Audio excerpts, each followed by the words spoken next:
Hi friends, welcome back to my channel SciTech. In this one I'm going to do the GeekBench 5 test scores comparison between the Mi 11X device versus Mi 11 device, Snapdragon 888 processor versus the Snapdragon 870 chipset, and this is a test which I'm trying to do after the recent Miui 13 update. Yes friends, right now I did install the Miui 13 update in the Mi 11X device, even the Miui 13 update in the Mi 11 device.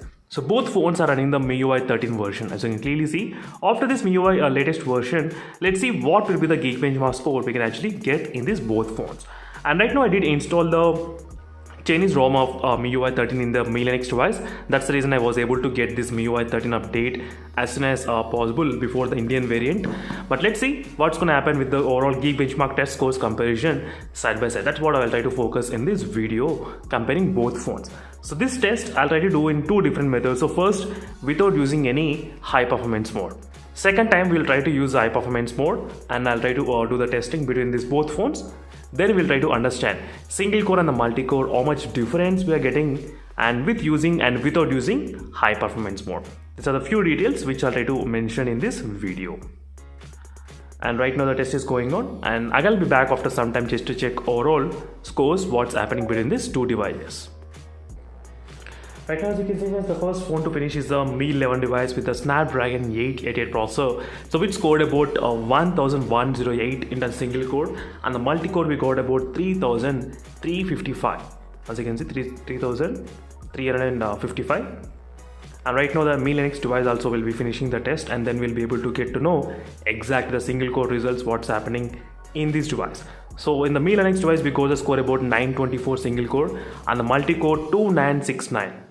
As you can see, 2969 is the multi-core results which we got, and this is the test without using any high performance mode. Now let's go to the battery options and let me know to enable the high performance mode. So we should be able to find out in the settings option. Let's go to the battery and enable the high performance mode. So is the high performance mode is enabled between these two phones, and let's start the test again. So let me to close and reopen in case if you want to know. Let's reopen the application Geekbench and let's start the test again. So again the test I'm trying to do with using the high performance mode. I just want to show you like two results, what is exactly happening. So I can be back after some time. So right now, as you can see friends, we got the scores between these two phones. Again you can see single core and the multi-core. There's not a huge improvement with the single core and multi-core with high performance mode and without high performance mode, definitely friends. So nothing much huge difference is going on between these both smartphones regarding the Geekbench test scores with the single core and the multi-core results. You can clearly see here. So that's it friends, thank you for watching, and meanwhile signing off. In case if you want me to do any other comparison side by side between the smartphones, let me know in the comments. I can definitely do the video as soon as possible.